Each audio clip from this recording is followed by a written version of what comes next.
في جنات يتساءلون عن المجرمين জান্নাতীরা ইয়াতাসাআলুনা আনিল মুজরিমিন জাহান্নামীদেরকে প্রশ্ন করবে মা সালাকাকুম ফি সাকার, তোমরা জাহান্নামে আসলা কেন, জাহান্নামে গেলা কেন, একটু জবাবটা দিবা। তখন জাহান্নামীরা চারটা গুনার কথা বলবে যেগুলো আল্লাহ উল্লেখ করেন। এক নাম্বার, জাহান্নামীরা বলবে ক্বালু লাম নাকু মিনাল মুসাল্লিন।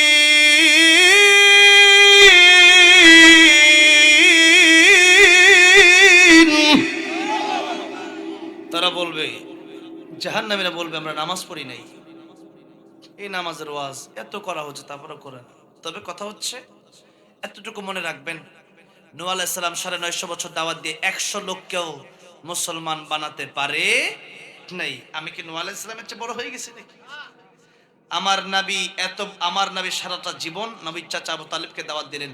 আবু তালেব কালিমা পড়ে, তাহলে নবীজির পায়ের ধুলার যেই ধুলা, ওই ধুলার সমানত আমার মস্তকটা হবে না। সেই নবী রাহমাতুল লিল আলামিন নবীর দাওয়াতে যদি আবু জেহেল মুসলমান হয় নাই, আবু লাহাব হয় নাই, উতবা হয় নাই, সাইবা হয় নাই, ওয়ালিদ ইবনে মুগিরা হয় নাই, নজর ইবনে হারিস হয় নাই, আমার নবীর প্রিয় চাচা আবু তালেব হয় নাই, তাহলে বলেন আমার নবীর আলোচনায় যদি মানুষের হেদায়েত না হয়, আমার আলোচনায় কি সবার হেদায়েত হয়ে যাবে? হবে না।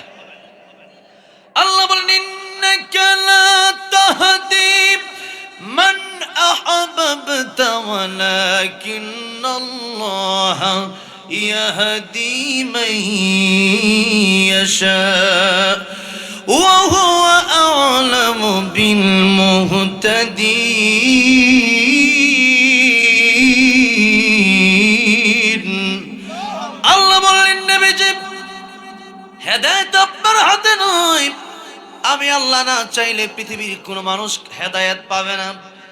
সেই জন্য হেদায়েতের দাওয়াত দিলে পরে চেষ্টা করা, চেষ্টা না করলে হেদায়েত হবে না। এই জন্য চেষ্টা আমাদের করতে হবে, করা দরকার আছে না নাই?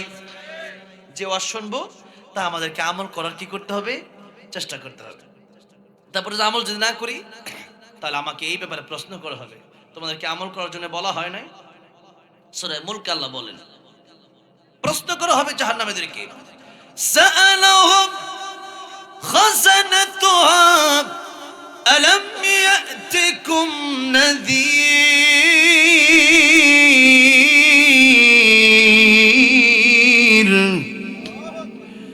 ক্বালু বালা قد جاءنا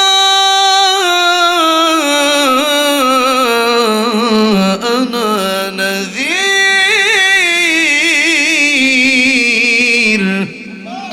سألهم জিজ্ঞাসা করা হবে খাজানাতুহা আলাম ইয়াতিকুম নাযীর, তোমাদের কাছে কি বিধি প্রদর্শনকারীরা যায় নাই? তোমাদের কি জাহান্নামের ভয় দেখানো হয় নাই? তোমাদের কাছে কি কোরআনের তাফসীর করা হয় নাই? তখন আল্লাহ বলছেন ক্বালু বালা, তারা বলবে হ্যাঁ, কদ জাআনা নাযীর, আমাদের কাছে বিধি প্রদর্শনকারী এসেছিল, তাফসীরুল কোরআন মাহফিল হয়েছিল, ফাকাযাবনা, আমরা অস্বীকার করেছি। হুজুরের কথা আর কি শুনবো? এটা কি কোনো কথা হলো নাকি? এই কথায় কি কোটিপতি হওয়া যায় নাকি? এই কথায় কি বড় লোক হওয়া যায় নাকি? এই কথায় কি পাঁচতলা বাড়ির মালিক হওয়া যায় নাকি? এই কথায় কি বড় ব্যবসায়ী হওয়া যায় নাকি? দুনিয়াতে হুজুরের কথা শুনি নাই, আলেমের কথা শুনি নাই, খতিবের কথা শুনি নাই, কোরআনের কথাগুলো শুনি নাই। কোরআনের কথাগুলো না শোনার কারণে হারে আফসোস যদি শুনতাম। আল্লাহ রাব্বুল আলামিন বলেন তখন তারা আফসোস করে বলবে ওয়াকালু লাউ কুন্না নাসমাউ আও নাকিলু মা কুন্না ফি আসহাবিস সাঈর।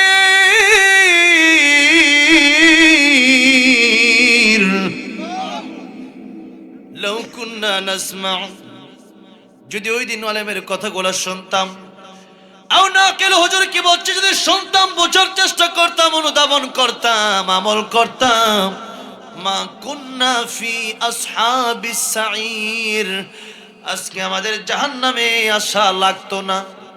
কিন্তু জাহান্নামে আসলাম, এখন কি করব? আল্লাহ বলেন তখন তোর আল্লাহ ডাকা শুরু করে দেবে।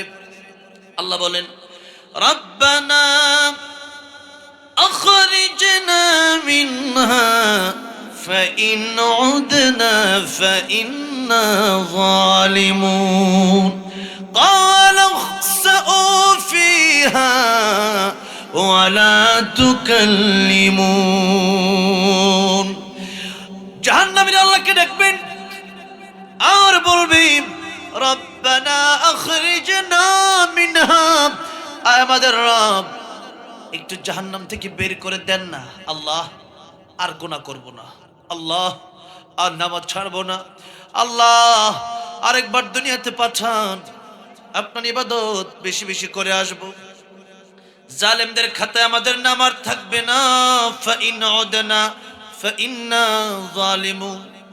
আল্লাহ বলবেন ক্বালা ইখসাউ ফিহা, আল্লাহ বলবেন জাহান্নামে লাঞ্ছিত অবস্থায় পড়ে থাক। ওয়ালা তুকাল্লিমুন, কোন কথা বলবি না আমার সাথে, চুপ। আল্লাহ যখন বলবেন চুপ, কোনো কথা বলবি না, আমার তো মনে হয় জাহান্নামীদের জাহান্নামে যত কষ্ট হবে তার চেয়ে বেশি কষ্ট হবে আল্লাহ সেই ধমকটা। আল্লাহ যখন বলবে চুপ, কোনো কথা বলবি না, যেভাবে আছিস ওভাবে জাহান্নামে থাক, দুনিয়াতে আমার চিনস নাই। জাহান্নামে আসার পরে ইমাম তো ছিল, না দেখে বিশ্বাস করার না, বিশ্বাস করি না কেন? আরে তোরে আমি আল্লাহ বানাইলাম, তোরে তো শুধু দুটা চোখ দিলাম, একটা চোখ। এই তো পাশের জয়পুরহাট জেলাতে একটা প্রোগ্রামে গেলাম, আমার আগে দ্বিতীয় বক্তা কাঁদতেছে যে আমার ওয়াইফ বয়স খুব কম, সংসারের কাজ করে, টাইফয়েড হয়ে একটা চোখ অন্ধ হয়ে গেছে, একটা চোখ অন্ধ হয়ে গেছে, মাথা ঘোরায়, কাজ করতে পারে না ঠিকঠাক। কি করি, কোথায় যাই? আমরা শুধু দোয়া করবে। এখন এই যে একটা চোখ অন্ধ হয়ে গেছে, মাথা ঘোরায়, একটু তো চিন্তা করা দরকার। মানে আরাফা নাফসাহু ফাকাদ আরাফা রাব্বাহু, যে ব্যক্তি নিজেকে চিনলো সে তো আল্লাহকে চিনলো। মানে আমার এত সুন্দর চোখ কে দিল? শোনার ব্যবস্থা কে করে দিলেন? গরু ছাগল কথা বলতে পারে না, আমি বলতে পারি, এটা বলার যোগ্যতা কে দিলেন? আল্লাহ দিলেন। তাহলে আল্লাহ এত কিছু দিলেন, হায়াত আল্লাহ দিলেন। আল্লাহ যদি রুহ না দিতেন আমি আপনি বেঁচে থাকতে পারতাম না। তো আল্লাহ রাব্বুল আলামিন এত নিয়ামত দান করলেন। আল্লাহ এক ফোঁটা নুতফা থেকে আল্লাহ আমাদেরকে বানালেন, আর আমাদেরকে এত সুন্দর, এখন আমাদের দেহ কত সুন্দর, সুঠাম দেহ, আমাদের কত শক্তি। এই শক্তি নিয়ে যে আল্লাহর কথা শোনে না, আল্লাহর কথা মানে না, আল্লাহ বলেন কাইফ কাইফ কাইফা তাকফুরুনা বিল্লাহ, আমি আল্লাহর সাথে কিভাবে নাফরমানি করো রে বান্দা। কুনতুম আমওয়াতা, আমি আল্লাহ তোরে জীবন দিলাম, তুই না মৃত ছিলি। কুনতুম আমওয়াতা, তুই না মৃত ছিলি। ফাহাইয়াকুম, আমি আল্লাহ তোরে জীবন দিলাম। সুম্মা ইউমিতুকুম, তুই আবার মরবি। সুম্মা ইউহয়িকুম, আমি আল্লাহ আবার তোরে জীবিত করব। সুম্মা ইলাইহি তুরজাউন, অতঃপর আমার সামনে তোদের দাঁড়াতে হবে, আর কড়ায় ঘন্টায় প্রত্যেকটা বিষয়ের হিসাব আমি আল্লাহকে তোদের দিতে হবে। ফামান ইয়ামাল মিসকালা যাররাতিন খায়রান ইয়ারা ওয়া মান ইয়ামাল মিসকালা যাররাতিন শাররান ইয়ারা। ভালো অল্প করবা, তার হিসাব দিতে হবে, মন্দ অল্প করবা, তার হিসাব দিতে হবে। সুতরাং হিসাবের দিন সামনে আসছে। আরে মানুষ, মৃত্যু থেকে বাঁচার জন্য মানুষ দিশেহারা, মৃত্যু থেকে বাঁচার জন্য মানুষ পাগল পারা, মৃত্যু থেকে বাঁচার জন্য মানুষের কত চেষ্টা, কিন্তু জাহান্নাম থেকে মানুষ বাঁচার চেষ্টা করে না। অথচ জাহান্নাম থেকে চাইলে বাঁচা যায়, আল্লাহর কাছে দোয়া করলে, হেদায়েতের পথে চলতে চাইলে, কষ্ট করলে জাহান্নাম থেকে বাঁচা যায়, মৃত্যু থেকে বাঁচা যায় না। কথা ঠিক না ঠিক? আর আমরা জাহান্নাম থেকে বাঁচতে চাই না, মৃত্যু থেকে বাঁচতে চাই। বড়ই আফসোস, বড়ই আফসোস। আমাদের জীবনে কবে শিক্ষা হবে? মানুষ প্রতিদিন মানুষ চলে যাচ্ছে আমাদের সামনে থেকে, নিজেদের হুঁশ হচ্ছে না। আমার ভাইরা, আমার বাবাজিরা, লক্ষ্য করে দেখুন, জান্নাতে যারা চলে যাবে তারা জাহান্নামীদেরকে জিজ্ঞাসা করবে, ও জাহান্নামীরা, জাহান্নামে কেন গেলাম? জাহান্নামের এক নম্বর উত্তর দেবে, ক্বালু লাম নাকু মিনাল মুসাল্লিন, নামাজ পড়ি নাই, নামাজ না পড়ার কারণে আজকে জাহান্নামে আসা লাগলো। এই যে আল আকসা জামে মসজিদ, এই জামে মসজিদের আপনাদের উন্নয়ন কল্পে আজকের মাহফিল। আমার নবী বলেছেন 7 শ্রেণীর লোককে আল্লাহ কিয়ামতের ময়দানে যেদিন আরশে আজিমের নিচে ছায়া, আরশে আজিমের ছায়া ছাড়া কোনো ছায়া থাকবে না, সেই দিন আল্লাহ রাব্বুল আলামিন 7 শ্রেণীর লোককে আল্লাহ আরশে আজিমের নিচে ছায়া দিয়ে দিবেন। এর মধ্যে এক শ্রেণীর লোক হলো তারা যারা মসজিদের সাথে নিজের দিলকে লাগায় রাখবে, মসজিদকে বড় ভালোবাসবে, মসজিদের শুধু উন্নয়ন করবে তাই না, অবশ্যই মসজিদ করলে সওয়াব আছে না নাই? মান বানা লিল্লাহি মাসজিদান বানাল্লাহু লাহু বাইতান ফিল জান্নাহ। নবীজি বলেছেন কেউ যদি মসজিদ বানায় আমার আল্লাহ রাব্বুল আলামিন তার জান্নাতের ভিতরে ঘর বানায় দিবে। জোরে বলেন সুবহানাল্লাহ। মসজিদ বানালে অবশ্যই সওয়াব আছে, কিন্তু মসজিদ বানালে নামাজ না পড়লে বলেন তো সেই সওয়াব কি আর হবে? হয়তো দান করার সওয়াব হবে, কিন্তু নামাজ না পড়ার কারণে আপনাকে জাহান্নামে চলে যেতে হবে। নামাজের আলোচনা আমার ভাইও করেছেন আগে, আবরারুল হক মাদানী ভাই করেছেন আগে আমার আগে। তবে আমি শুধু এতটুকু বলতে চাই, নামাজ 5 ওয়াক্ত, নামাজি 5 প্রকার, নামাজির ফলাফল 5 প্রকার। যারা আওয়াজ করে বলেন নামাজি কয় প্রকার, নামাজির ফলাফল কয় প্রকার? 5 প্রকার। আজকে আমরা এই 5টা শুনে, এই 5টা শুনে নামাজের কথা বললে পরবর্তী 3টা আয়াত যদি সুযোগ থাকে, আর সুযোগ না থাকলে আপনারা ওঠাটি করলে আমি এটা বলে শেষ করে দেব। কারণ একবার এক লোক নামাজ পড়ছেন, তো নবী বললেন তোমার নামাজ হয় না, আবার পড়ো। এই লোক আবার নামাজ পড়ছে, নবী বলেন নামাজ হয় না, আবার পড়ো। লোকটা নামাজ পড়লেন, নবী বলেন নামাজ হয় না, আবার পড়ো। এই লোক ডাক দেখো, ইয়া রাসূলুল্লাহ, নামাজ 3 বার পড়লাম, আপনি খালি নামাজ হয় নাই আবার পড়তাম, তো নামাজ যে হয় না কেন হয় না এটা কোন তো? এবার নবী বলেন এবার তুমি জানতে চাইছো, এবার তোমার বলবো, তোমার বলি তুমি পড়ো, তুমি আমার জিগাও না যে কেমনে পড়বো, তুমি খালি পড়ো, তোমার বারবার বলছি পড়ো। এখন তুমি শিখতে চাইছো, জানার আগ্রহ তোমার আছে, এখন তোমার আমি বলবো কিভাবে নামাজ পড়তে হয়। তখন নবীজি ধীরে ধীরে সুন্দর করে কিভাবে নামাজ পড়লে নামাজটা শুদ্ধ হবে সেভাবে শিখাই দিলেন। তাহলে জানার ইচ্ছা না থাকলে আমি যদি বলি ওটা ঠিক হবে না, কারণ আস্তে আস্তে দেখা গেছে যে একটা মাহফিল সাধারণত আগে তো লম্বা সময় হতো, তারপরে এখনো আছে কিছু জায়গায় ময়মনসিংহের দিকে আছে, আপনাদের এলাকাগুলোতে মাহফিল ঠিক টাইম আলোচনা শেষ হয়ে যায় 11টা 11:30টার পরে, আস্তে আস্তে সবাই চলে যাওয়ারও দরকার। এখন অনেকের অনেক কাজ সকালবেলা আছে, সেই জন্য চলে যেতে হবে। ফাইদা কুদিয়াতিস সালাতু ফান্তাশিরু ফিল আরদ, আল্লাহ বলেছেন নামাজের পরে তোমরা রিজিক তালাশের কাজে ছড়ায় পড়ো, ঘুমায় থাকবার খাইবা এমনটা হবে না, হালাল রিজিক তালাশ করো, হালাল রিজিকের জন্য ব্যবসা করো, খেত খামার করো। তাহলে আল্লাহ নিজেই বলেছেন হালাল রিজিকের জন্য তোমরা কাজ করো। তাহলে অবশ্যই আমাদের কাজ আছে। তবে আজকে আরেকটু সময় আমি আপনাদের কাছে চেয়ে নিচ্ছি, 1/2 ঘন্টার সময়। আমি আশা করছি আপনারা কেউ যাবেন না, লম্বা সময় আলোচনাও করব না, যেহেতু এত শীত আর আপনারা চলে যাবেন। আর আমি আগেই বলেছি আখলিস দিনাকা ইয়াকফিকাল আমালুল কলিল, আমালুল কলিল, অল্প আমল যাদের জন্য যথেষ্ট হবে যদি আমরা মানতে পারি। তাহলে বলেন তো নামাজি কয় প্রকার, নামাজ কয় ওয়াক্ত, নামাজি কয় প্রকার, আর নামাজির ফলাফল কয় প্রকার? এবার শোনেন, কে কত নম্বরে আছেন ওটা জেনে বুঝে বাড়ি যান। আপনি জয় নম্বরে আছেন, যত নম্বরে আছেন ওই সিরিয়াল লিস্ট করেন, ওইটা দেখেন আপনি কত নম্বর আছেন, একটু মিলান। 5 নম্বর থেকে শুরু করি, 1 নম্বর পর্যন্ত যাই। 5 নম্বর নামাজি, 5 নম্বর নামাজি ওই নামাজি যে নামাজি বাৎসরিক মুসল্লি, মাসিক মুসল্লি, সাপ্তাহিক জুমার মুসল্লি, কিন্তু 5 ওয়াক্ত পড়ে না, আছে না নাই? আবার 4 ওয়াক্ত পড়ে, ফজর পড়ে না, এমন মুসল্লি আছে না নাই? কাজের দোহাই দিয়ে অনেকে নামাজ পড়ে না, কাজকে প্রাধান্য দেয়, কাজ করা শেষ হলে পরে নামাজ পড়ে, কিন্তু নামাজ আগে না কাজ আগে? নামাজকে বলো না কাজ আছে, কাজকে বলো আমার, বলেন না কাজকে বলো আমার। তাহলে নামাজ আমার আগে পড়তে হবে। সৌদি আরবে প্রথম যখন উমরায় গেছিলাম, এরপর তো এখন তো মাঝে মধ্যে সময় পাইলেই চলে যায়, প্রথম যখন গেছিলাম, এখানে তো শীতে ঠোঁট ফাটে, সেখানে গরমে ঠোঁট ফেটে যায়। গিয়ে একটা মেরিল দেন আমাকে। আমাকে হাইয়া আলা সালাহ, কিসের মেরিল? নামাজের দিকে আসো। দোকান খোলা, সে মেরিল দিতে পারে, তাও দিবে না। তার ব্যবসা হবে, তাও দিবে না সে। নামাজের সময় কোনো বেচা কিনা নাই। নামাজের সময় গেছে, নামাজে আসো। আর আমাদের নামাজের সময় হয়ে গেল, আমাদের কাজ শেষ হয় না। তাহলে সেই নামাজি হতে হবে যে আমার আল্লাহ যখন ডাকছে আমাকে, হাইয়া আলাস সালাহ, নামাজের দিকে আসো, হাইয়া আলাল ফালাহ, কল্যাণের দিকে আসো, তখন আমার জন্য ব্যবসা কল্যাণ নয়, তখন আমার জন্য নামাজ কল্যাণ। তখন আমার জন্য কি কল্যাণ? নামাজ কল্যাণ। অনেক ইনকাম করবেন, টাকা পয়সা আসবে, কিন্তু বরকত হবে না। লাভ আছে? সারা জীবন ইনকাম করলেন, একটা রোগ আল্লাহ দিয়ে দিল, সব টাকা শেষ। বরকত আছে? বরকত নেই। অনেক টাকা ইনকাম করলেন, কিন্তু টাকাটা আপনি খাইতে পারেন না। আপনার এই রোগ সেই রোগ, ডাক্তার বলছে কিচ্ছুই খাওয়া যাবে না, খালি জাউ খাবেন।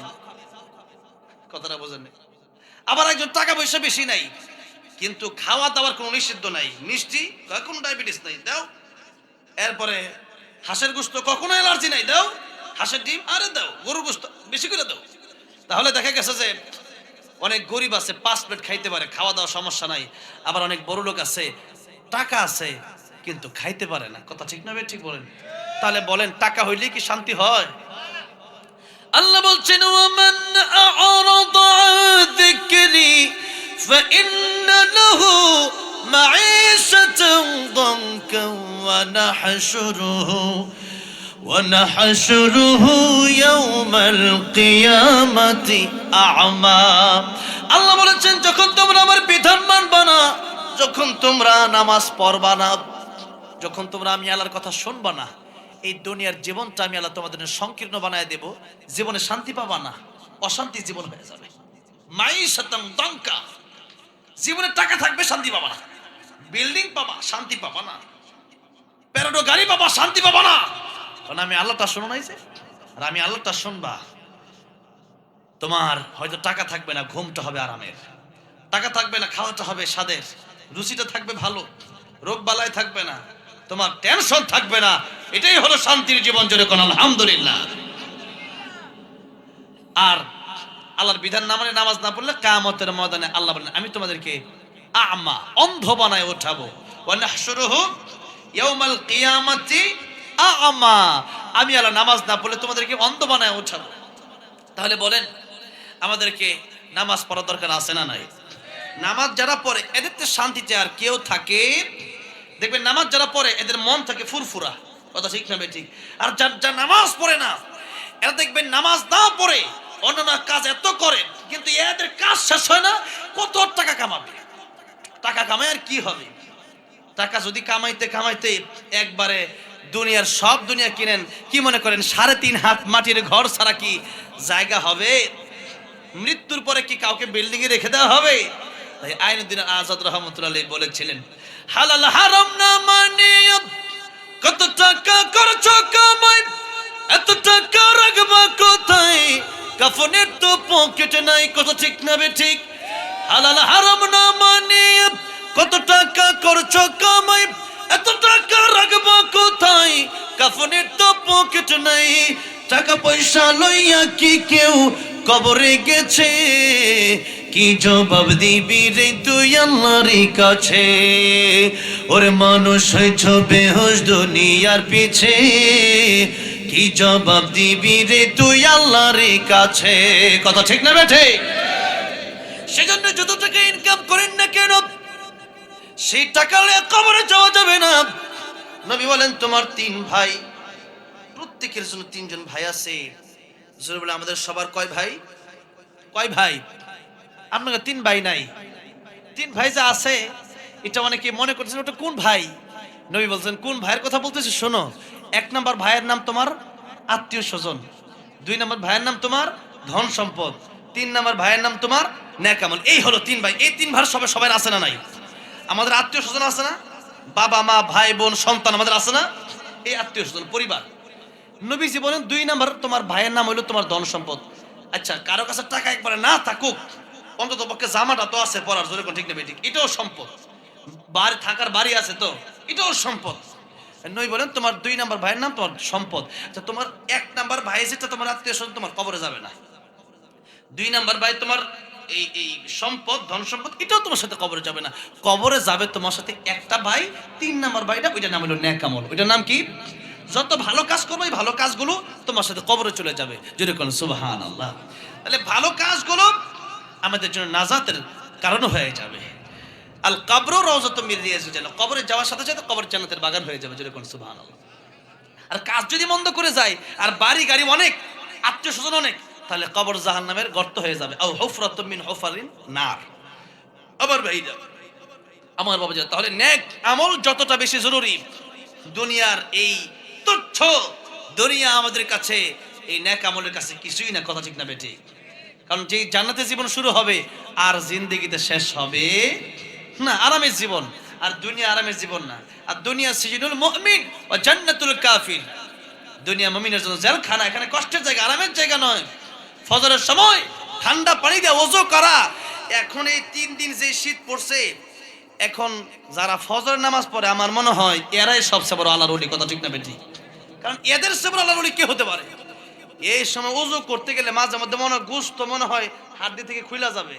এত ঠান্ডা, বরফের মতো ঠান্ডা। কথা ঠিক না বেঠিক? এত ঠান্ডা পানি, খালি মনটা কোনোভাবে চাইনা পানিটা ধরতাম। এরপরও যখন পানিটা ধরলাম কত কষ্ট। আমার আল্লাহ কই, ফেরেশতারা তোরা এই বান্দা বানাইতে নিষেধ করছিলি ফজরের সময়, কত ঘুমাইতে মন চায়। শয়তানে তখন মাথা টিপা শুরু করে। শয়তানের সাথে যুদ্ধ কইরা আমি আল্লাহ নামাজের জন্য ডাক দিয়েছি, আমি আল্লাহর কুদরতি কদমে সেজদা দেওয়ার জন্য দেখ কেমনে ঠান্ডা পানি দিয়ে ওযু করে। ও ফেরেশতারা তাকায় দেখ, এই বান্দারে আমি মাফ করে দিলাম। যখন আল্লাহু আকবার, তখন আল্লাহ কয়, আল্লাহ যে ফাযকুরুনি আযকুরুকুম, বান্দা তুই আমারও স্মরণ করবি, আমি আল্লাহও কিন্তু তোর প্রশংসা আমি করব। জোরে কোন সুবহানাল্লাহ। আমার ভাইরা, আমার বাবাজিরা, ফজরের নামাজ এখন পড়া এই সময়, এই যে গরম শীত, এটা আমার জন্য পরীক্ষা। গরমের সময় অনেক নামাজি, কিন্তু শীতের সময় ওই রকম নামাজি দেখা যায় না। কথা ঠিক না বেঠিক? তার মানে আল্লাহ শীত এবং গরম দিয়ে আমাদেরকে পরীক্ষা করতে চান। বান্দা যখন পানি থাকে সাধারণ তখন নামাজ পড়তে যাও, আর এখন যখন পানি ঠান্ডা তাই ওযু করো না, নামাজও দরকার নাই। তার মানে বোঝা গেল পরীক্ষায় ফেল। পরীক্ষায় ফেল। দুনিয়াটা পরীক্ষার জায়গা বান্দা। এটা হলো সেই পরীক্ষা যখন তোমাকে ঠান্ডা পানি দিয়ে ওযু বানাতে হবে। ঠান্ডা দিয়ে করেন, গরম দিয়ে করেন, যেটা দিয়ে করেন, ঘুম থেকে উঠাই তো কষ্ট করে। এখন কথা ঠিক না বেঠিক? ল্যাপের নিচের থেকে, কম্বলের নিচের থেকে বাইরে হইতে মনে চায় না। কথা ঠিক না বেঠিক? এখন আপনি এটাই হচ্ছে আপনার জন্য, যখন নামাজে চলে গেলেন আপনি পরীক্ষায় পাস, আর নামাজে গেলেন না মানে পরীক্ষায় ফেল। ডাব্বা মারছেন, ডাব্বা মারা ছাত্র চাকরি হয় নাকি? আবার চাকরি পাবে? সেনাবাহিনীতে নিবে? ডাক্তার হইতে পারবে? ইঞ্জিনিয়ার হইতে পারবে? কোনো চাকরি কিছু নাই। আমার বাপ চাচারা 4 ভাই। এক ভাই এখন ছোট্ট একটা দোকান নিয়ে বসে মোটামুটি ব্যবসা করে, আর বাকি 3 জন অবস্থা মোটামুটি ভালো। তো সেই ভাই শুধু বলে পড়ালেখা করছি না, আমার বাপে করায় নাই। তা আমি বলি তোমার বাপে করায় নাই এমন না বিষয়টা, বরং তোমার পড়ালেখা করতে বলছো, তুমি করো নাই ঠিক মতো নেই, পলাই আয়া পড়ছো। এখন পলাই আসছো, এখন আবার এই কথা বলা কেন? এখন দেখেন, পরীক্ষা আপনি দেন নাই, আপনি পরীক্ষায় ফেল মারছেন, এখন তো আপনার চাকরি হবে না, এখন তো আর বড় মুখ দেখতে পারবেন না। যত বেশি কষ্ট তত বেশি মিষ্টি। ইন্নামা আল উসরি ইউসরা, কষ্টের সাথে আরাম আছে। এই জীবনে হয়তো কষ্ট করবেন, পরকালে আনন্দ। আর এই জীবনে আনন্দ করবেন, নামাজের জন্য উঠবেন না, তাহলে মানে কষ্ট মানে হচ্ছে যে গরিব হতে হবে সেটা এমন নয়। তবে নবীজি বলেছেন অধিকাংশ বড় লোকের তুলনায় গরিবরা জান্নাতে চলে যাবে। যেরকম সুবহানাল্লাহ। আর অধিকাংশ নারীরা যাবে জাহান্নামে, স্বামীর অবাধ্য হওয়ার কারণে, স্বামী নাফরমানি করার কারণে, আর মানুষকে লানত দেওয়ার কারণে। আরো কিছু বিষয় আছে, সেগুলো হচ্ছে পর্দা না করার কারণে, তারপরে কোন পরপুরুষের সাথে অবৈধ রিলেশনের কারণে, পরকিয়া করার কারণে। এই সমস্ত কারণগুলোর কারণে নারীরা জাহান্নামে যাবে। আমার মা বোনদেরকে আল্লাহ এই সমস্ত কারণ থেকে হেফাজত করেন। জোরে বলেন আমিন। আমার ভাইরা, আমার বাবা যে, তাহলে নামাজ আমাদের পড়তে হবে যাতে করে আমরা পরকালে আল্লাহর তৈরি জান্নাত পেতে পারি, পরীক্ষায় পাস হতে পারি। নেই বলেন পরীক্ষায় পাস হয়ে গেলে তোমাকে এমন জান্নাত দেওয়া হবে যেই জান্নাতে কোনোদিন মরবা না, 72টা বউ দেওয়া হবে। সুবহানাল্লাহ নাই? 72টা বউ, কেমন সুন্দরী! এক একজন যদি দুনিয়াতে তাকায় কোনোদিন হাসি দিত, তাহলে দুনিয়ার সূর্যের আলো ফেল হয়ে যেত। আল্লাহু আকবার! কেমন সুন্দরী! 70 গজ বুটা কাপড় পরলেও তার ওই ভেতর দিয়া তার শরীরের সমস্ত পবিত্র জিনিসগুলো সব আপনি ভেতর পর্যন্ত দেখতে পারবেন। জোরে কোন সুবহানাল্লাহ। কেমন সুন্দরী! দুনিয়াতে যদি তার থুতু একবার সে নিক্ষেপ করতো কোন পানিতে, দুনিয়ার সমুদ্রের পানিগুলো, এই দুনিয়ার সমুদ্রের পানিগুলো মধুর চাইতে আরো বেশি মিষ্টি হয়ে যেত। আল্লাহু আকবার। সেই নারী তোমাদেরকে দেওয়া হবে। আজকে একটা মানে দুনিয়ার নারীর জন্য মানুষ পাগল, কিন্তু আল্লাহ রাব্বুল আলামিন যে কত সুন্দর হুর বানায় রাখছে এই নামাজীদের জন্য, সে ওই নামাজ পড়ে না, দুনিয়ার ওই মায়ের পিছে ঘুরতেছে, নামাজ পড়ে না। ও যুবক, নবী বলেছেন ইয়াগতানিম খামসান ক্বাবলা খামসিন শাবাবাকা ক্বাবলা হারামিক। 5 সময়ের আগে 5 সময়কে কদর করো। যৌবন বয়সে ইবাদত করতে হবে। যারা যৌবন বয়সটা আল্লাহর রাস্তায় কাটিয়ে দিবে, আল্লাহ তাদেরকে আরশে আজিমের নিচে ছায়া দিয়া তাদেরকে জান্নাতের মেহমান বানিয়ে দিবেন। সুবহানাল্লাহ। তাহলে অপেক্ষা করছে। এবং যারা বৃদ্ধ আছেন, কেউ বৃদ্ধ অবস্থায় জান্নাতে যাবেন না। সবাইকে আল্লাহ রাব্বুল আলামিন 33 বছরের বয়সের যুবক বানায়া রাইখা দিবেন। আর জান্নাতে যাওয়ার পরে 33 বছরই থাকবে, কোনোদিন 34 বছর আর হবে না। মানে ওই যৌবনই থাকবে, ওই যৌবন কোনোদিন শেষ হবে না। আল্লাহু আকবার। কি শান্তি! এরপরে দেখা গেছে যে এই হুররা ডান্স করবে, গানের আয়োজন হবে, কনসার্ট হবে। জোরে কোন মারহাবা। নবী বলেছেন তখন হুররা গান গাইতে থাকবে। এই গানের কথা হাদিস শরীফের ভিতরে আসছে, হুররা গান গাইতে থাকবে। দুনিয়ার গান যারা শুনবেন, সেখানে আর গান শোনার সুযোগ হবে না। দুনিয়ার গান বাদ দিতে হবে, এই অপবিত্র গান বাদ দিতে হবে। এরপর সেখানে খাবারের আয়োজন হবে জান্নাতে। 70,000 প্লেট খাবার এবং 80,000 খাদেম সর্বনিম্ন জান্নাতি থাকবে। যেরকম সুবহানাল্লাহ। 80,000 খাদেম। কত হাজার খাদেম? 80,000 খাদেম। 70,000 প্লেট খানা হবে। এখানে দেখা গেছে খানা আমারে দিছে, তো গরুর গোশত তো খানা আমারে দিছে। আমি ওই যে সাজু বাইরে দিয়া কইতে, তুমি আপনি খান, এত খাইতে পারি না, তো পেটের টানে শুধু খামো কত, কথাটা বুঝেন নাই। ডাক্তার সাহেবের বাসার খাবার দেখা গেছে যে খুব পরিপাটি ছিল, বাসাটাও খুব পরিপাটি। তাই আমার খাবার আবার ঢেলে দিছে যখন, আমি ওনারা দিছি যে পেটটা তো ছোট, খাবো আর কত। জান্নাতে যাওয়ার পরে 70,000 প্লেট খানা খাবেন। 70,000 প্লেট খানা খায়া তখন দেখা গেছে আমাদের মাঝে মধ্যে দেখবেন মসজিদে ইমাম সাহেবের দাওয়াত থাকে, হুজুর কই যান, কই একটা খাইয়াইছি আর একটা যাই। এমন দেখেন, দেখা যায় না? কারণ একজন দাওয়াত দিচ্ছে, আরেকজন, দুইজন দাওয়াত দেওয়ার পরে উনি নাও করতে পারে না, কারণ এক দাওয়াত সভাপতি সাহেবের বাড়ি, আরেক দাওয়াত সেক্রেটারি সাহেবের বাড়ি। পড়ছে হুজুর বিপদে, এখন খাইয়া পড়ছে বিপদে। এখন এক বাড়িতে গেছে, খায় কমায়, তো কম খান কি লাগে, বেশি করে লোন কোনো, না না দিয়েন না, কেন এত বেশি খাবো কেমনে। এরপরে আবার যখন এটা খাই আবার ওই বাড়িতে গেল, দেয় কোন না, খাওয়া তো সম্ভব হচ্ছে না, খাইতে তো মন চায়। আগের বাড়ি তো ছিল ব্রয়লার মুরগি, এখন দেখি দেশি মুরগি। কথা বুঝেন নাই? এখন তো খাওয়া দাওয়া ভালো, খাইতে মন চায়, কিন্তু খাইতে পারতেছে। এখন পেট ভরা। এখন পেট ভরা থাকলে তখন মনে করেন পৃথিবীর সবচেয়ে দামি খাবার দিল, কিন্তু খাইতে মনে চায়। আর পেটে যখন ক্ষুধা থাকে, তখন শুধু পান্তা ভাত আর কাঁচা মরিচ দিলে দে, যেরকম ঠিক না ঠিক খায়া লয়ে গে যা, পেট ভরুক। এই হইল অবস্থা। এটাই তো বাস্তব। যখন ঠিক মতো ঘুমে ধরে, তখন দেখা গেছে বাঙ্গা খাট হইলেও সমস্যা। আর অনেকের ঘুম আসে না, এসের ভিতরেও ঘুম আসে না। তাহলে দেখে গেছে যে যখন ঘুমে ধরে, ঘুম মানে না বাঙ্গা খাট। হ্যাঁ, তো এই জন্য যখন যেটা দরকার, তো এখন দেখা গেছে দুনিয়াতে বেশি খাওয়া যায় না। ইমাম সাহেব হুজুর পরে গিয়ে হারে খাইতে মন চাইতেছে, কিন্তু খাইতে পারতেছি। অন্তরের ক্ষুধা আছে, চোখের ক্ষুধা আছে, কিন্তু পেটে জায়গা।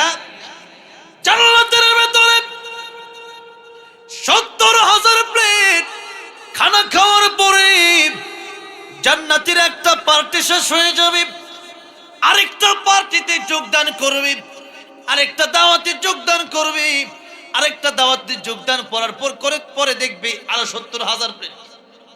তখন আর চিন্তা করতে হবে না। আরে জান্নাতীরা যখন খাবে, একবার খাওয়ার পরে আরেকবার খাবে, দেখবে মিষ্টি আরেকটু বেশি। একটা কলা থাকবে, কিন্তু বড়ই হবে মনে করেন মটকা। এটা হলো এক একটা বড়ই হবে 12 মণ ওজনের। জোরে কোন সুবহানাল্লাহ। আর আপনি তো থাকবেন 60 হাত লম্বা, কথাটা বলতে আপনার সমস্যা হবে না। তো 12 মণ ওজনের বড়ই হবে, তো আপনি খাবেন। খাওয়ার পরে এরপরে আপেল খাবেন, তো আপেল এত বড় হবে যে আপেলের ভিতরে পর্যন্ত আপেল ভাঙ্গা দেখবেন সেখানে হুর বসা। জোরে কোন সুবহানাল্লাহ। এখন আপেল তো এত ছোট হবে না, বড়ই যদি হয় 12 মণ ওজনের, তাহলে আপেল কি ছোট না বড়? কত বড় দেখেন। সেই আপেলের ভিতরে আল্লাহ ওর পুরস্কার দিবেন, খালি পুরস্কার আর পুরস্কার। মার্কেট থাকবে, টাকা ছাড়া মার্কেট করবেন, সেখানে মার্কেটও থাকবে, নহর থাকবে, দুধের নহর, এরপরে মধুর নহর, শরাবের নহর, পবিত্র শরাব, এরপরে সেখানে থাকবে পানির নহর। কি আরাম, আনন্দ। 70,000 প্লেট খানা খেয়ে আর বাথরুমে যাওয়ার প্রয়োজন হবে না। 70,000 প্লেট খানা খেয়ে দ্বিতীয়বার যখন দাওয়াতে যাবে তখন 70,000 প্লেট খানা খাইতে মনে চাইবে, পেটে জায়গা নাই, এমনটা হবে না। বরং 70,000 প্লেট খানা যে আগের পার্টিতে খেয়েছিল, সেই 70,000 প্লেট খানা যেই মাত্র ঢেকুর দেবে, ঢেকুরের সাথে সাথে সমস্ত খাবারগুলো হজম হয়ে যাবে। এক পার্টি শেষ হয়েছে 1 মিনিট আগে, সাথে সাথে আবার দ্বিতীয় পার্টির 70,000 প্লেট শুরু হয়ে গেছে। আল্লাহু আকবার। কত খাবেন, কত আনন্দ করবেন, কত বউ নিয়ে ঘুমাবেন, কত রং তামাশা করবেন, কত মজা করবেন, সব জান্নাতে আছে। কোনোদিন মরণ হবে না। এর চেয়ে শান্তি আর কি চান? আর একটু দুনিয়াতে কিছুদিন কষ্ট করা লাগবে। এই যে দুনিয়াতে বয়স এমনি চলে যায়। ইবনে কাইয়িম রাহিমাহুল্লাহ বলেছেন যে মানুষের জীবনটা এমন, যা চলে গেল এটা কেমন যেন স্বপ্নের মতো, আর যা আসতেছে এটা আকাঙ্ক্ষার মতো। মানে ওইটা করব, ওইটা করব, কিন্তু এগুলা করতে করতে হাত্তা জরতুমুল মাকাবির, এক সময় আমাদের মৃত্যুর ডাক চলে আসে। কবরে যাওয়ার পর আমার আকাঙ্ক্ষা থাকে, কিন্তু বলেন তো যে কোনো সময় আমার আপনার মরণ হতে পারে কি পারে না? পারে কি পারে না? পারে। সেজন্য এই মৃত্যুর প্রস্তুতি নিতে হলে নামাজের 10 দিন পরে পড়ব। আগামী রমজান থেকে ভালো হয়ে যাব না, রজব চলে এসেছে, এখনই ভালো হয়ে যেতে হবে। কারণ আগামী রমজান পর্যন্ত আমি আপনি বাঁচবো তার কোনো গ্যারান্টি আমাকে আপনাকে দেওয়া হয় নাই। কথা ঠিক না ঠিক? তাই তো কবি বলেছেন, আমার মরণ আসিবে কখন কেউ তো জানে না, আমার মরণ আসিবে কখন কেউ তো জানে না। আমি মরে গেলে আমায় তোমরা ভুইলা যাইও না, আমি চলে গেলে আমায় তোমরা ভুইলা যাইও না। আমার মরণ, বলেন না, আমার মরণ আসিবে কখন কেউ তো জানে না, আমার মরণ আসিবে কখন। এই দুনিয়া চির জীবন থাকার জায়গা না, অন্ধকার কবর যে আমার আসল ঠিকানা। এই দুনিয়া চির জীবন থাকার জায়গা না, অন্ধকার কবর যে আমার আসল ঠিকানা। সবাই রেখে আমায় চলে যাবে, সঙ্গী হবে না, সবাই রেখে আমায় চলে যাবে, সঙ্গী হবে না। আমার মরণ আসিবে কখন কেউ তো জানে না, আমার মরণ আসিবে কখন। কবর মাঝে মা বাবাকে দেখা যাবে না, দেখবো যাকে তিনি হলেন শাহে মদিনা। আল্লাহু আকবার। কবর মাঝে মা বাবাকে দেখা যাবে না, দেখবো যাকে তিনি হলেন শাহে মদিনা। সেদিন আল্লাহ বিনে আর তো কেউ বন্ধু হবে না, সেদিন আল্লাহ বিনে আর তো কেউ বন্ধু হবে না। আমার মরণ আসিবে কখন কেউ তো জানে না, আমার মরণ আসিবে কখন। আল্লাহর বিশ্ব নবী রাহমাতুল লিল আলামিন বলেন, সাহাবীরা রে, আমি নবী রাহমাতুল লিল আলামিন নবী, আমি আমার কাছে মালাকুল মউত আসলে অনুমতির প্রয়োজন আছে। আমার নবীর মৃত্যু যখন হয়েছিল, আমার নবীর কাছে মালাকুল মউত যখন আসছিল, দরজার বাইরে থেকে আমার নবীর কাছে অনুমতি চেয়েছিল। আমার নবীর কাছে, আমার নবী দুনিয়া থেকে চলে যাওয়ার আগে মালাকুল মউত আজরাইল 3 বার অনুমতি নিয়েছেন। জোরে আওয়াজ করে বলেন, নবীর কাছ থেকে কয়বার অনুমতি নিয়েছিলেন? 3 বার আমার নবীর কাছ থেকে মালাকুল মউত অনুমতি নিয়েছেন। দরজার বাইরে থেকে সালাম দিচ্ছিলেন, আসসালাতু ওয়াসসালামু আলাইকা ইয়া রাসূলুল্লাহ, আসসালাতু ওয়াসসালামু আলাইকা ইয়া হাবিবাল্লাহ। ওগো নবীজি, এই মালাকুল মউত একটু দরজাটা খোলা যায়? নবী বলেন, ফাতেমা দেখো কে আসছে দরজার বাইরে। ফাতেমা তো মালাকুল মউত আজরাইল দেখার কথা না, কিন্তু আল্লাহ বলেন আজরাইল ফাতিমার সামনে আজকে তুমি দেখা দিয়ে দাও। কারণ আমার নবী বলেছেন দরজার বাইরে কে যেন আসছে। ফাতেমা দরজা খোলার পরে যদি দেখে কেউ নাই, ফাতেমা ভাববে আমার বাবা মনে হয় উল্টাপাল্টা কিছু বলছে, না আমার নবীর ব্যাপারে উল্টাপাল্টা হতে পারে না। ফাতেমার সঙ্গে তুমি আজকে মোলাকাত দিয়ে দাও, দেখা দিয়ে দাও, সাক্ষাৎ দিয়ে দাও। আল্লাহু আকবার। আচ্ছা, আমরা কোনোদিন আজরাইলে দেখছি? কারণ আমাদের মরণ হয় নাই। আল্লাহ বলেন ফাতেমা, আল্লাহ বলেন আজরাইল ফাতেমার সাথে দেখা দিয়ে দাও। ফাতেমার মরণ হবে না এখন, কিন্তু দেখা ঠিকই দিবা। ফাতেমা রাদিয়াল্লাহু আনহা দরজা খুলে দেখলেন যার মাথা আকাশের উপরে, যার পা দুইটা জমিনের নিচে। ফাতেমা রাদিয়াল্লাহু আনহা বলেন বাবা গো, এমন লোক মক্কা মদিনায় কোনোদিন আমি দেখি নাই, আমার জীবনে কোনোদিন এমন লোক দেখি নাই। নবী বলেন হাদা মালাকুল মাউত, আমার দুনিয়ার সব সাত কর্তনকারী মৃত্যুর ফেরেশতা আমার আজরাইল দরজার বাইরে দাঁড়ায় গেছে। আমি নবীর কাছ থেকে অনুমতি চাই, আমি নবীর কাছ থেকে অনুমতি চাচ্ছি, আমার দরজা খুলে দাও। ফাতেমা বলেন বাবা দরজা খুলবো না, আমি দরজা খুললে আপনাকে যদি মালাকুল মউত আজরাইল নিয়ে যায় আমি কারে বাবা বলে ডাক দিব, হাসান হোসেন কারে নানা বলে ডাকবে। নবী যে বলেন ফাতেমা রে, দুনিয়ার মানুষের জান কবজ করে মালাকুল মউত কিন্তু অনুমতি নেওয়া লাগে না। আজকে আমি নবীর কাছে এসেছি, আমি নবীর কাছে আসার পরে আমি নবী রাহমাতুল লিল আলামিন নবী আমার কাছে আসার কারণে আমার আল্লাহ আমাকে সম্মান দান করেছেন, তার কারণে মালাকুল মউত বাইরে থেকে পারমিশন চাই, মারে দরজা খুলে দাও। মালাকুল মউতকে বলো আমি নবী তার ঘরে ঢোকার জন্য পারমিশন দিয়ে দিলাম। জোরে কোন সুবহানাল্লাহ। এই ঘটনা অনেক লম্বা, আজকে আমি বলবো না এই ঘটনাটা, শুধুমাত্র বলার উদ্দেশ্য ছিল আমার নবীর কাছে মালাকুল মউত এসে দরজার বাইরে দাঁড়ায়ছিলেন। মালাকুল মউত, আল্লাহু আকবার। সেই নবী আমার আপনার নবী, সেই নবীর উম্মত আমি আপনি। জোরে বলেন আলহামদুলিল্লাহ। সেই নবী, সেই রাহমাতুল লিল আলামিন নবী বলছেন ও সাহাবীরা, মালাকুল মউত আসলে আমার কাছে অনুমতি লাগবে, তথাপি আমি নবী ডান দিকে সালাম ফিরাইয়া বাম দিকে সালাম ফিরাতে পারবো, এতটুকুন গ্যারান্টি আমি রাহমাতুল লিল আলামিন নবীও দিতে পারি না। আমার নবী যদি জীবনের গ্যারান্টি দিতে না পারেন, আমার মতো আপনার মতো গুনাহগার কি জীবনের গ্যারান্টি দিতে পারবো না? কি বলেন? গতকাল প্রোগ্রাম ছিল গাইবান্ধাতে। এই গাইবান্ধার একজন বক্তা আলোচনা করতে করতে স্টেজের ভিতরেই পড়ে গেলেন, এরপরে মৃত্যুবরণ করলেন। দেখছেন একটা ঘটনা শুনছেন? আল্লাহকে জান্নাতুল ফেরদাউস নসিব করেন, বলেন আমিন। তাহলে আমার মনটা আজকে স্টেজ হতে পারে কি পারে না? ফিরোজ শাহ গান গাচ্ছিলেন, এক মিনিটের নাই ভরসা, সঙ্গ হবে রং তামাশা, দম ফুরাইলে বন্ধু চক্ষু বুঝিলে। গান গাইতেছিল, নিজে গান গাইতে গাইতে নিজের বেলায় ঘটে গেল নিজের গানের ঘটনা। মিরপুরের কবর দেখে এসেছে সেই ফিরোজ শাহ গান গাইতে গাইতে এক মিনিটের নাই ভরসা বলতে বলতে সে নিজেই ভরসা শেষ। সে নিজেই লুচায় পড়ল স্টেজে, মাইক পড়ে গেল হাত থেকে, দুনিয়া তার বেঁচে রইল না ফিরোজ শাহ। তাহলে চিন্তা করে দেখেন, এখানে আপনি বসে আছেন, বাড়ি যাবেন, তার কোনো গ্যারান্টি নাই, যেহেতু আমার নবী গ্যারান্টি দিতে পারেন না।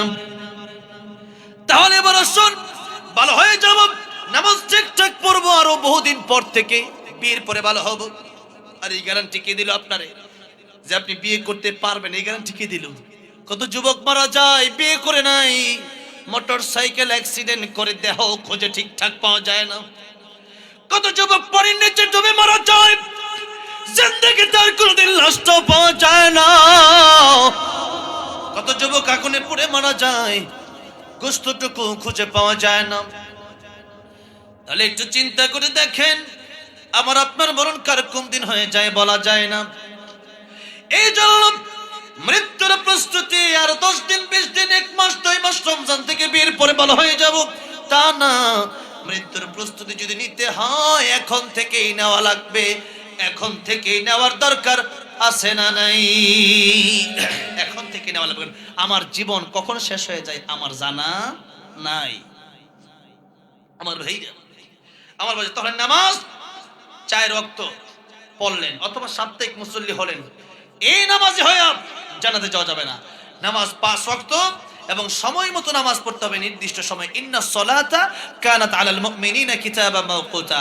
নামাজ পড়তে হবে নির্দিষ্ট সময়ে। আপনি 4 ওয়াক্ত পড়লেন ঠিক আছে, আর 1 ওয়াক্ত কেন পড়লেন না, যেন আপনি জাহান্নামে চলে যাবেন।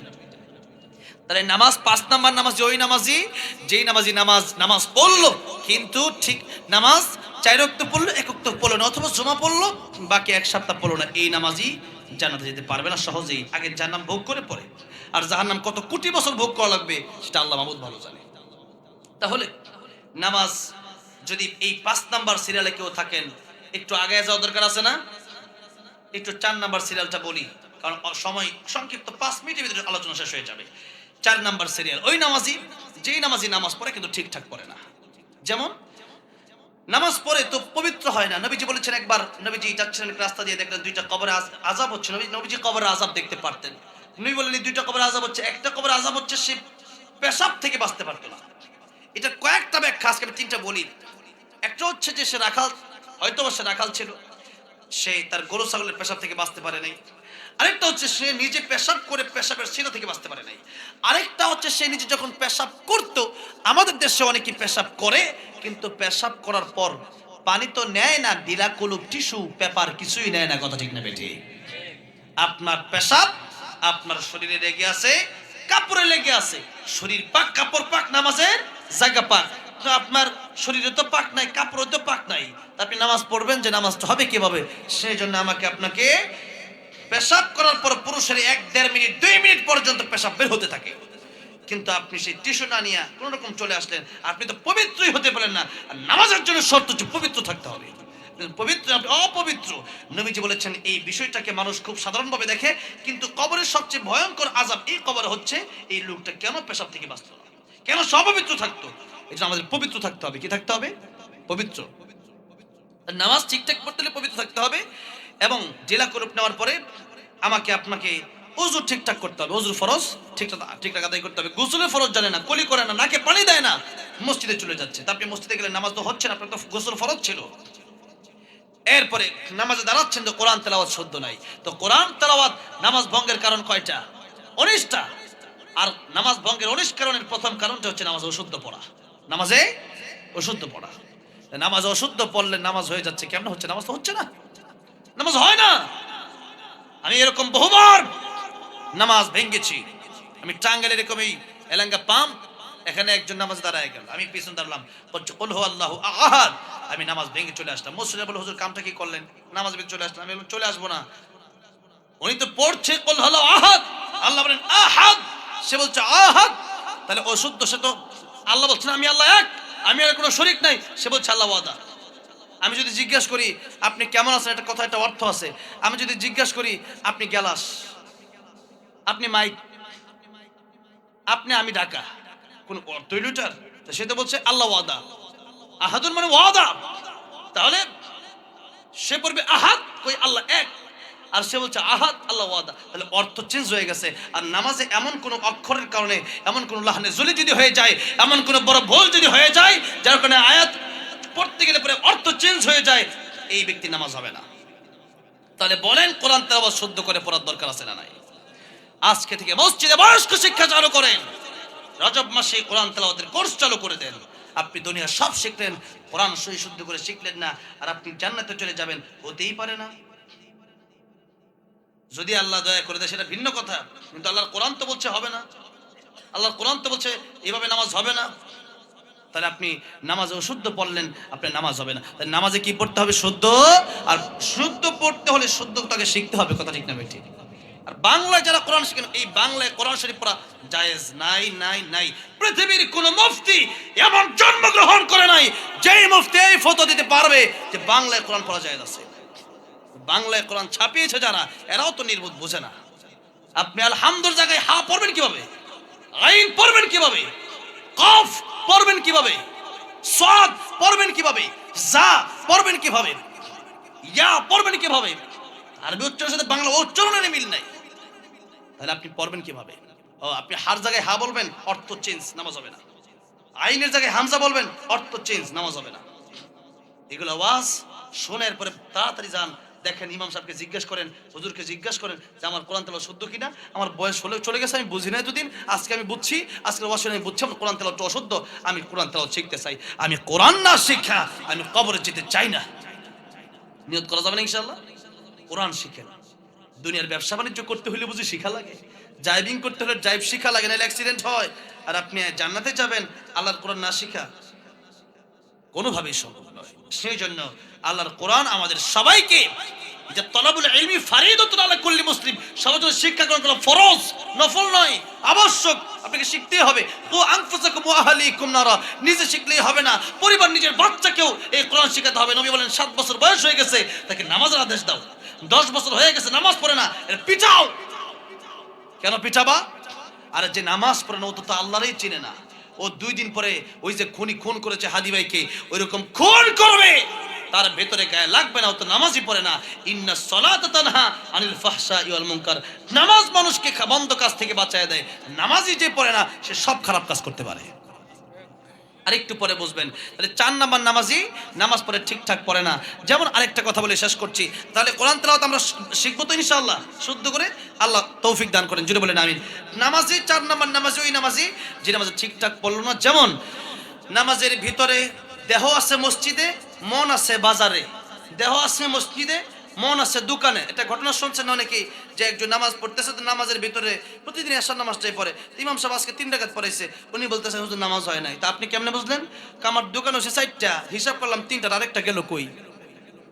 আরেকটা কাজ যদি পড়তে তাহলে ঠিক একটা হিসাব আমি করতে পারতাম, যেহেতু আরেকটা করতে পারি নাই তার মানে আরেকটা কাজ কম পড়ছেন। দেখেন এই হলো নামাজের অবস্থা। মানে নামাজের ভিতরে দুনিয়ার সব চিন্তা ভাবনা আমরা করি, নামাজের আল্লাহর সামনে দাঁড়াইছি আমাদের মনে থাকে না। কথা ঠিক না বেটি? আমার ভাইরা, আমার বাবা, যে তাহলে এরকম নামাজি, যে নামাজির খুশুর সাথে নামাজ আদায় করে না, নিজের ভেতরটা নামাজের ভেতর থাকে না, এই নামাজি, নবীজি বলেছেন নামাজ যখন পড়বা তখন তুমি এটা ভাববা যে আমি আল্লাহরে দেখতেছি আর আমার আল্লাহ আমারে দেখতেছেন। আর তুমি যদি আল্লাহরে নাও দেখো, তুমি এতটুকু মনে রাখবা যে আল্লাহ কিন্তু ঠিকই তোমারে দেখতেছেন। আচ্ছা, এই চিন্তা যখন করবেন তখন সম্মানের সাথে দাঁড়াতে হবে না, যে আমি কিন্তু আল্লাহ সব দেখতেছেন। ওয়া নাহনু আকরাবু ইলাইহি মিন হাবলিল ওয়ারিদ, আল্লাহ বলেন তোর শাহরগের চাইতে বেশি আমি আল্লাহ তোর আরো বেশি কাছে। জোরে বলুন সুবহানাল্লাহ। ফাইনামা তুওয়াল্লু ফাসাম্মা ওয়াজহুল্লাহ, যেদিকে তাকাবা ওইদিকে আমি আল্লাহ আছি। জোরে বলুন সুবহানাল্লাহ। সুতরাং তুমি নামাজ যখন পড়বা আল্লাহ তোমার দেখতেছেন, এই চিন্তা করে নামাজ পড়ো। তো বারবার মন চলে যাবে বাজার দিকে, এরপরেও যদি আমি না ফিরাই মনকে, যদি আমার এতটুকু চিন্তাও না আসে যে না আমি তো নামাজ পড়তেছি আল্লাহর জন্য, আমি আল্লাহর সামনে দাঁড়াইছি, অন্যদিকে চিন্তা করা যাবে না। তাহলে এই যদি নাও ফিরান, যদি মন থাকে অন্য জায়গায়, পুরো নামাজের ভেতরটা আপনি মন ছিল অন্য জায়গায়, নামাজ ঠিকঠাক পড়লেন না, এই ঠিকঠাক না পড়ার কারণে আপনাকে জানাম যেতে হবে। তাহলে এই 4 নাম্বার সিরিয়াল, ঠিকঠাক নামাজ পড়তে হবে এবং মনোযোগের সাথে খুশুর সাথে নামাজ আদায় করতে হবে। এবার আসুন 3 নম্বরের নামাজে, যেই নামাজে মনটা বারবার বাজারে চলে যায়, মনটা বারবার বিদেশে চলে যায়, মনটা বারবার বউয়ের দিকে চলে যায়, মনটা বারবার ঘরের দিকে চলে যায়, দোকানের দিকে চলে যায়, এরপর আপনার মানে বারবার আপনি চেষ্টা করেন ফেরানোর জন্য, শয়তান ধোঁকা দেয়। আল্লাহ আগেই বলেছেন যে তুমি পড়ো, কোরআন তেলাওয়াতের আগে তুমি পড়ো আউযু বিল্লাহি মিনাশ শাইতানির রাজিম, তুমি শয়তান থেকে পানা চাও। তাই আমরা পড়ি না? নামাজ শুরু করার পর আমরা আউযু বিল্লাহি মিনাশ শাইতানির রাজিম পড়ি না? পড়ি। কেন? আল্লাহ যেন আমাদেরকে শয়তান থেকে বাঁচাতে, কারণ শয়তান নামাজের ভিতরেও ধোঁকা দিতে থাকে। এই জন্য যেই ব্যক্তি শয়তানের সাথে নফসের সাথে যুদ্ধ করবে আর বারবার মনকে আল্লাহর দিকে ফিরাতে চাইবে যে আমি আল্লাহর সামনে আছি, এই ব্যক্তি 3 নাম্বার নামাজি ব্যক্তি জান্নাতে চলে যাবে। সুবহানাল্লাহ। 2 নম্বরের নামাজি ওই নামাজি, যে নামাজি এই 3 নাম্বার নামাজি চিন্তা করতে করতে এই কথা আছে আমি আল্লাহর দেখি, আর আমি আল্লাহর না দেখলেও আমার আল্লাহ দেখতেছেন, আমার আল্লাহ দেখতেছেন, সে আল্লাহর সামনে দাঁড়ায় গেলাম।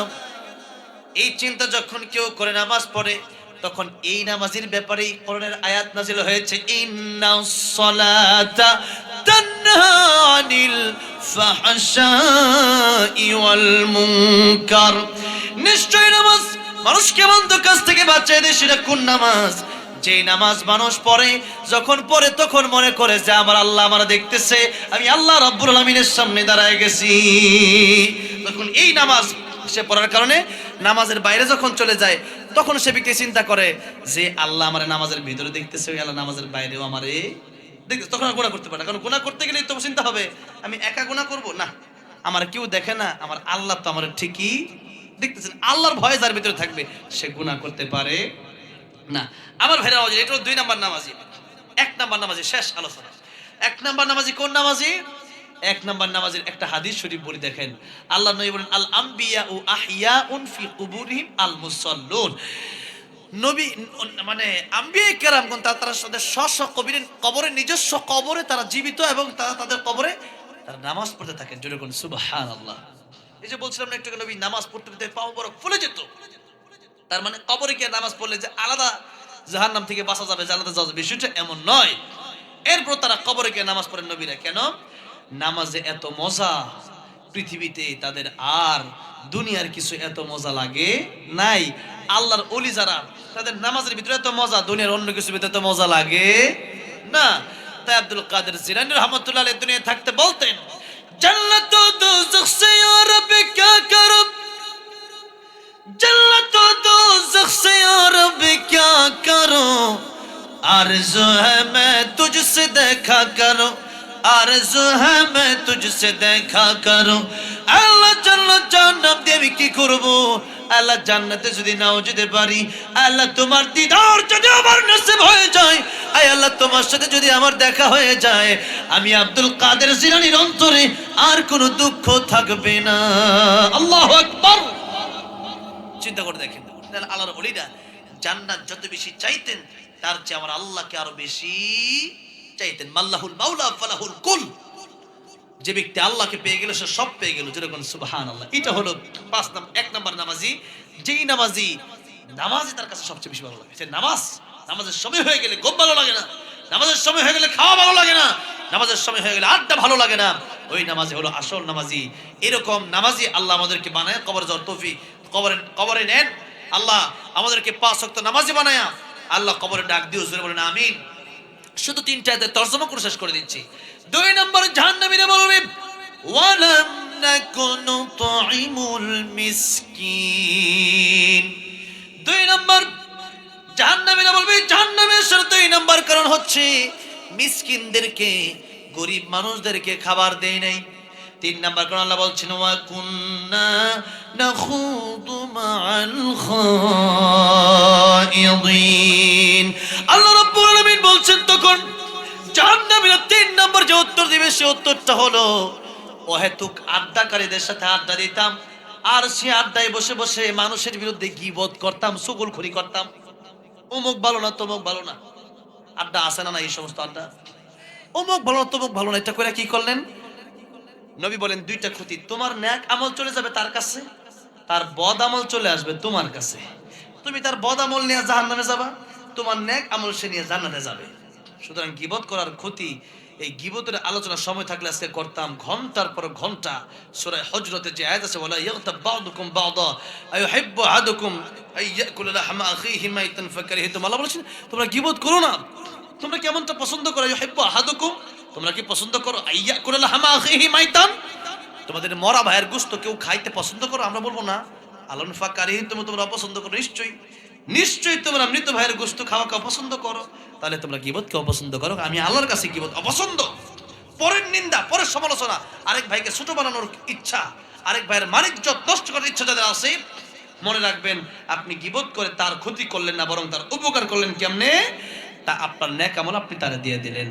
যিনি ইমাম সুফিয়ান সাউরি রহমতুল্লাহি আলাইহি, ওনার বিরুদ্ধে কেউ গীবত করলে উনি তারে হাত দিয়ে দিতেন। তা আপনার কেন? যে আমার মা বাপেও কিয়ামতের ময়দানে ইয়াউমা ইয়াফিরুল মারউ মিন আখিহি ওয়া উম্মিহি ওয়া আবি, তারা বাগবে, আর এই লোক আমার নেকি দিয়ে দিবে। সেই জন্য মা বাবার চাইতে বড় উপকার তারা করলো যারা গীবত করলো। সুতরাং তারা চা খাওয়াবেন, তারা মিষ্টি খাওয়াবেন, তারা সিঙ্গারা খাওয়াবেন, তারা বিরিয়ানি খাওয়াবেন। কথা ঠিক আছে না ইনশাআল্লাহ? তারা খাওয়াবেন বেশি করে, কারণ তোর কারণে কিয়ামতের ময়দানে আমি জান্নাতে চলে যাওয়ার সম্ভাবনা আছে। সেই জন্য গীবত করা যাবে না। গীবত এত ভয়ঙ্কর গুনাহ, সমস্ত আমল নষ্ট হয়ে যাওয়ার জন্য একটা গুনাহই যথেষ্ট। পরের সমালোচনা করা, পরের নিন্দা করা, বসে বসে চা খাওয়ার, মানুষের বদনাম করা, একটা গুনাহ যথেষ্ট।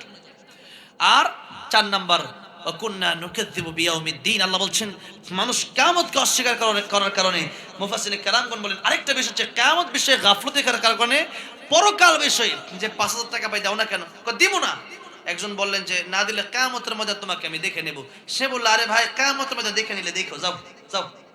তার মানে আপনি কিয়ামতের ময়দানটাকে গুরুত্ব দিলেন না, পরকালকে গুরুত্ব দিলেন না।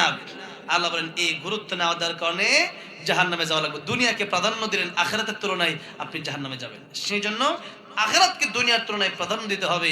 সেই জন্য শান্তির জীবন, আর কোনোদিন মরণ হবে না। এই কবরে চিরজীবন ঘুম, এরপরে কিয়ামত কায়েম হবে। যখন ডান হাতে আমলনামা পুলসিরাত পার হয়ে যখন জান্নাতে চলে যাব, কি আরাম! এই আরামের জিন্দেগি কোনোদিন জীবনে কোনোদিন শেষ হবে না, অনন্তকাল আজীবন চলতে থাকবে আরামের জিন্দেগি। যা মনে চায় তাই পাওয়া যাবে, যেমন মনে চায় তেমন ঘোরা যাবে, যা মনে চায় তা খাওয়া যাবে। আরামের সঙ্গে বেশি শীত না বেশি গরমও না, এমন সুন্দর হাওয়া আল্লাহ দিয়ে দিবেন জান্নাতে। যেরকম সুবহানাল্লাহ, এত শান্তি জান্নাতের নিয়ামত কত বলবো। এই জন্য জান্নাতের নিয়ামতের কোনো শেষ নাই। আর সবচেয়ে বড় দিদার, সবচেয়ে বড় নিয়ামত হচ্ছে আল্লাহর দিদার।